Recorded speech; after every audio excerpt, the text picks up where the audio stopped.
and welcome to the Microchip Is podcast. Join your host, Mike Maynard, as he learns about the technologies, products, and people that make microchip technology what it is today.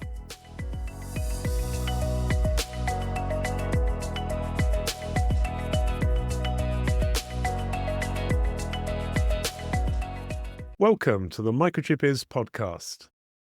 Today, I'm joined by Amit Gole, who's going to explain why Microchip is IGBT. Amit is the product marketing manager at Microchip. Welcome to the podcast, Amit. Thanks, Mike. It's great to have you on the podcast. Before we dive into the world of IGBTs, can you tell us a little bit about your role at Microchip? So as you mentioned, I'm Amit Gole. I'm product marketing manager, handling 4 product lines under integrated power solutions. And one of them is IGBT power modules, others being electromechanical relays, aviation products, space power converters. So I've been around in industry for 25 years, on the both side of the aisles in companies who make semiconductors and companies who use semiconductors, and also got, hands-on experience in various applications as a design and application and, marketing engineer. And also I got good experience of power systems. So yeah, it will be a great discussion, I guess. I'm looking forward to it. And you've obviously got quite a broad role at Microchip, but we're just talking about IGBTs today. Yes. I've got to start off with this question. I mean, if you look at the electronics press, you kind of imagine IGBTs were all being replaced by wide bandgap devices. I mean, is that right? Or is there still a demand for IGBTs? Well, I think if you take a, overall cross-section of the market and look at actual shipments, so we have really good data of shipments, of 2022, which is, more clear, less murky. And if you look at overall module market, so, there are discretes and there are modules. So the module market of, IGBT power module, shipment in 2022 calendar year was around 4.4. And that was the biggest in terms of overall module market. And I do not see any, indication that silicon carbide is anywhere near around that. And if this market grows, as per expectations of around, 7.5% CAGR, which is median, and if even if silicon carbide and GaN market grows, still at the end of 2030, the IGBT power module market would be around 8 billion, and SiC market with all that growth, 38%, still would be, less than 3 billion. So yes, I think silicon carbide is a really great technology that, has its own advantages in terms of, operating at very high switching frequency and miniaturization, having low weight footprints. But IGBTs and silicon is not dead, because it's a high value proposition in handling power in simplistic way at very high cost to performance ratio. So for all those applications where switching frequency is low to medium, IGBTs are there and will be there because they have their, own distinct place in the power electronics spectrum. Having said that, silicon carbide as well as gallium nitride would kind of, help us to enable certain applications which were kind of, were, deemed impossible some time back. And it's interesting because Microchip's obviously got a foot in both camps, both the wide bandgap and the IGBT. Mm-hmm. So, I mean, I guess from that you believe that there are, applications that benefit from one technology and applications that benefit another. I mean, if we look at IGBTs, what is it that drives people to use them? Is it just a cost-based decision? Well, I mean, let's go back in history. So IGBTs replaced thyristors. So thyristors were current control device. So in order to have inverters with thyristors, so you need to have, force commutation, and the size of inverter was very big. Now with IGBTs, it's always been very easy to control the power with simple plus 15 minus 5 or plus 15 0 volt. It's very easy to drive as compared to thyristors or gate turn-on thyristors. So it has got high power handling capacities, simplistic gate drive, optimized losses, not the lowest, but optimized losses, very high cost efficiency, and robustness and durability. It has got, very high short circuit capabilities. So, for all these applications, whether we talk from drives to aviation, to railways, to UPSs, it's up there to, handle, high power. And some of those applications that needs very high switching frequency, I think silicon carbide has got, really great advantages. But For all others, IGBTs, would serve their purpose for a long time to come. So I like that. I mean, obviously, ease of use is another clear benefit then, Yes, presumably, for yes. IGBTs. So Mhm. you talk about, switching frequency. I mean, is there kind of a frequency at which you'd say, maybe the IGBTs kind of need to be replaced by silicon carbide, or is it a bit more complicated than that? So if you look at, structure of IGBTs, it has got, in terms of loss spectrum, so it has got two loss components, VCSAT, which is kind of, flat irrespective of switching frequency. And you have EON and EOF, which, goes high. Overall losses, total losses goes high as switching frequency increases because it's a bipolar device. Whereas, silicon, it's MOSFET, silicon MOSFET is a unipolar device. So the switching losses in silicon carbide, they're tremendously less. So as you go to very high switching frequency, silicon carbide has got distinct place, high power and high switching frequency. So that would be, depending on application, 20, more than 20 kilohertz. For some application, it could be even, 10 or 15, depending on, what's value proposition is.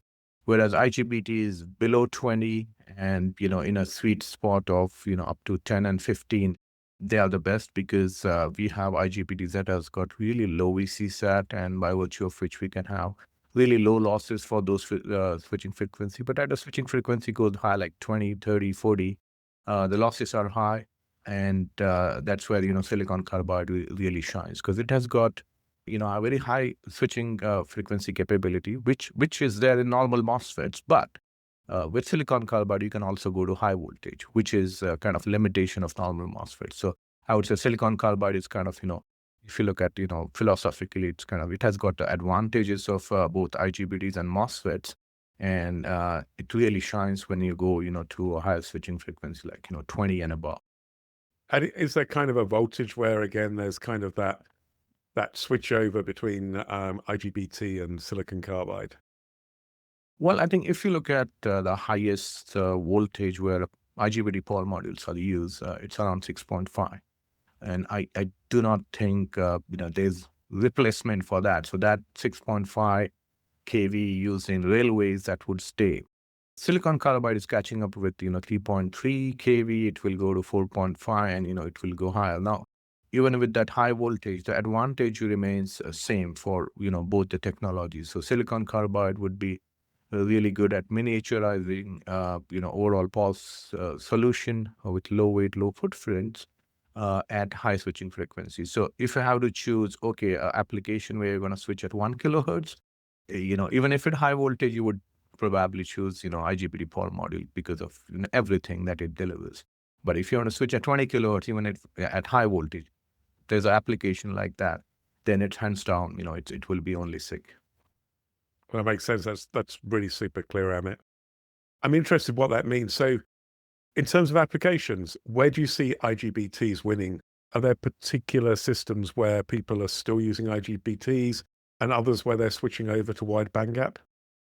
Well, I think if you look at, the standard applications such as industrial power drives, UPSs, commercial agriculture, vehicles, as well as, auxiliary railway power supplies. So these are the applications where, IGBTs would still be there for a long time.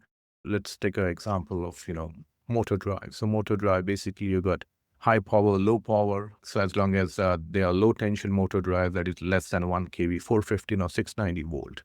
And if you're talking about even, lower than 100 kilowatt or higher than 100 kilowatt, the switching frequency of motor drive doesn't really go above 8 kilohertz. So that's kind of sweet spot. If you have a drive that is 250 kilowatt that is driving, a heavy load, bottling load or whatever in the industry, the drive will work at 2 to 4, 1.2. So that's the switching frequency. So IGBTs will stay. Same is applicable for, UPS and all other applications. But where the distinct switchover would be for the applications where you really need to have, 20, 30 kilohertz, and that kind of, gives you a good application performance. Now, what I mean by that, if you wanted the purest sine wave, at the output of your inverter, you want to switch at very high switching frequency, that's where, kind of SiC is a solution for mainly for power supplies and application like that. But if you look at motor drives and most of these applications, you basically have PWM, and you don't need a pure sine wave 1, 2, 3, 4 kilohertz. You can deal with that. So generally, across the spectrum, the distinction will be drawn by A, what's the switching frequency, B, what's voltage, which is kind of, both the devices can go up till high voltage, and C, cost to performance, and also what drives that miniaturization. So if you've got a stationary application and you don't have a really issue with the real estate, even if you shrink, if it's not going to give any competitive advantage for the end user, people will not use SiC. But if you've got something which is on a plane, and if you're trying to, get 1 kilogram or 2 kilogram, 10 kilogram out of that application, then considering the overall usage of fuel over a period of 20, 30 years for that aeroplane, that's a big deal.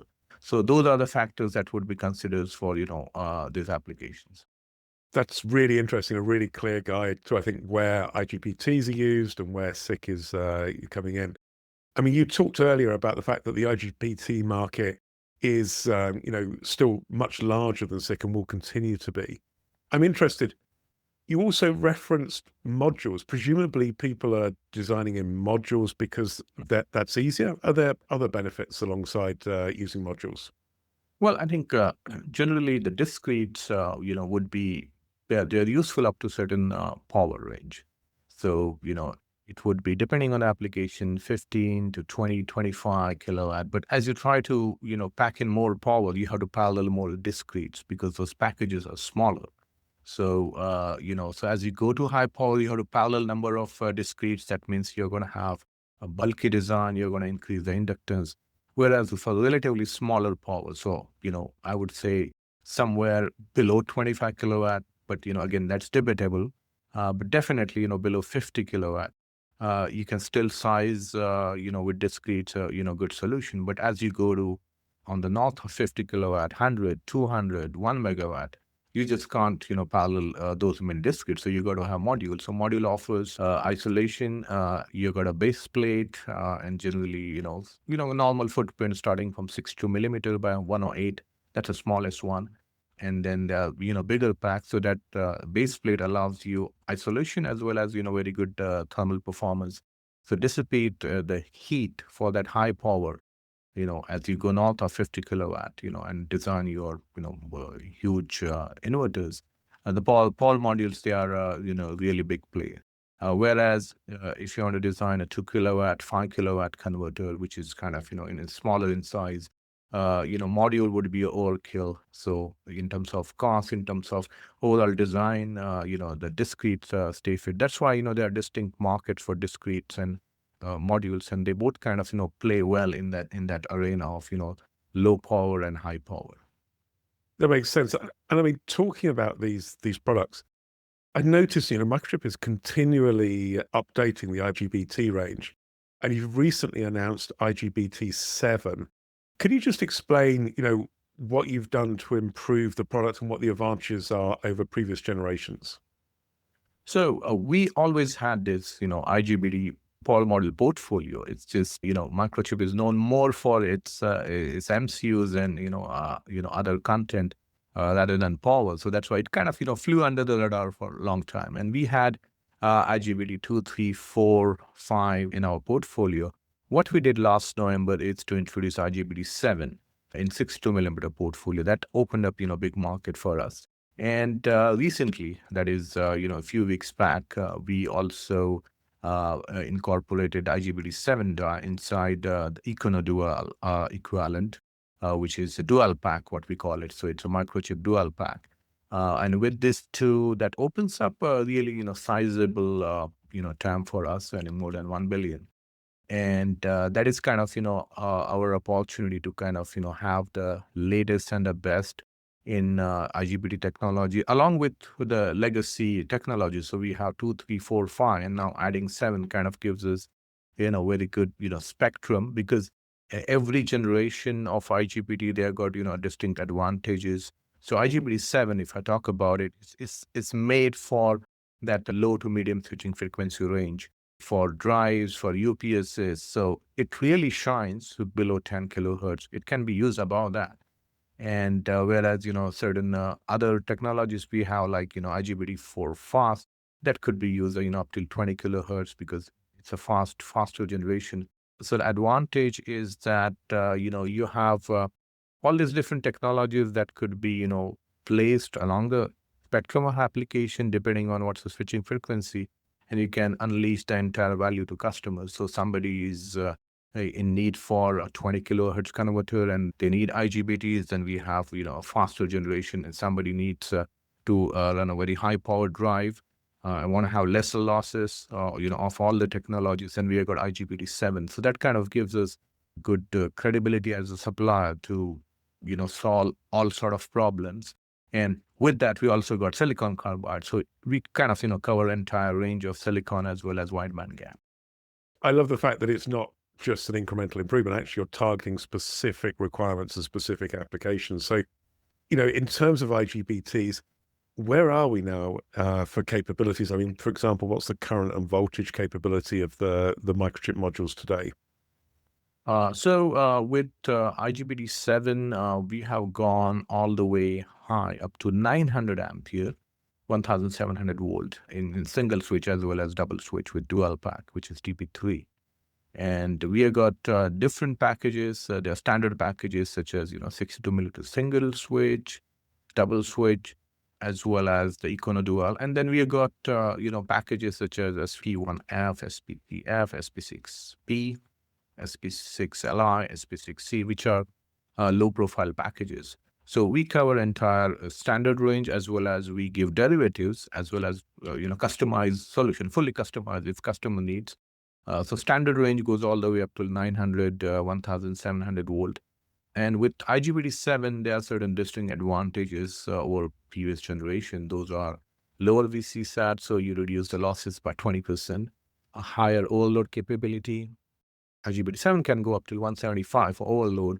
So that means you really, lower your overall cost and, overall BOM for applications where you are momentarily overload, for 1 minute, very high cost to performance ratio. It is rugged with 8 microsecond short circuit capability. It has got enhanced controllability of dV by dt, and we have ability to actually understand what's the dV by dt at the end of the inverter, which is very useful for motor drive customers because, they face this issue of spike that, that could degrade the performance of, motors. So that's a great benefit. And of course, it's simple. We have got improved freewheeling diode, easy to drive. So it gives us very high power density and faster time to market at reduced system cost. And all this, can go all the way up to 900 ampere, 1700 volt. So previously we were around 600 and 700, but now we are kind of, increase those capabilities. And what happens when you have such a high power in one module is that you don't need to parallel number of modules. So you save a lot of cost, not only on modules, but also on other electronics that could become very, highly complex because you need to have driver, master slave configuration, some bulkiness in the bus bar. So that's all removed. And with our non-standard packages, which are low inductance, we can reduce the overshoot as low as 50 to 100. So with that, what happens that, using those non-standard, or microchip specific low inductance design, our modules could be used for very high voltage DC link, which means you're saving more 25% or 30%, depending on how the layout is. So that's only we can give. So that's kind of a highly differentiated value proposition. So both standard and, derivatives as well as customized. So we are one of the few suppliers who can, provide this overall kind of flexibility and scalability for customers. That's fascinating. I mean, Microchip obviously has a huge range of IGBT products, and we've covered a lot in this discussion. I mean, how would you sum up the most important thing for engineers to remember about Microchip and IGBTs? If you talk about IGBT power modules based on my quarter century of experience, of course, I dealt with silicon carbide and GaN as well. If I could summarize about IGBTs, so it's a simple power handling capacity of, high current, high voltage, at impressive cost to performance ratio. That's second to none. So that's what IGBT offers. And in context of a microchip, we are not just somebody who supply you a power module or MCU or microcontroller. We can give entire solution that includes the switch, the driver, the MCU, as well as other components. That would help customer to design that application. And also, we are somebody who understand those applications, as much as customers. So together we can, solve new problems and, really unleash the power of power electronics. That's perfect. I mean, that's such a good summary. I mean, it's been really interesting. You've been really generous with your time. Before I let you go, though, we always ask our guests for some engineering advice. So what's the best engineering advice you'd give listeners? Well, I think in semiconductor as well as in power semiconductor, technology changes, the topology changes. So there are certain variants that happen over a period of time, like 5 to 10 years. And the commercialization time could also be like, 2 to 5 years or more. So technology changes, topology changes, the application challenges changes, the power demand changes. But what is important, if I look back as an engineer, is to focus on solving customers' problem with a win-win value add. That means, it has to be profitable for both, rather than focusing on the myopic view or in a limited view of, technology. Okay, this is great technology. Silicon carbide is great, or gallium nitride is great, or IGBTs is great, but it's how you can leverage all those technologies together to have, the best solution for customers, to solve the best pain points in the most profitable way that would help you as well as your customers to unleash the value. So that's something I have learned. And technologies are great, but how you can optimize those and not forget where the pain point is for customers. Oh, that's great advice. I love it. If somebody's listening to this podcast and they want to find out more about Microchip and IGBTs, what's the best place for them to go to? I think we have a great website, so you can go to microchip.com. So that's where you can see all our products. And if you want to kind of dwell more into specifics of power management, you can go to products / power management. And if you want to understand more about power modules and IGBTs, you can search in power management, power modules and IGBTs. So that's where, you'll get all the information. And our web pages are well updated. It will get you to the data sheets and, all the, information collateral that we have. Thank you. Amit, this has been really interesting. Thanks so much for being a guest on the podcast and explaining why Microchip is IGBT. Thanks for listening to the Microchip Is podcast. Please follow us on your favorite podcast platform to keep learning about the many technologies, products, and people that make Microchip what it is today. Look out for our upcoming Microchip Is podcasts and our new Beyond the Microchip podcast series.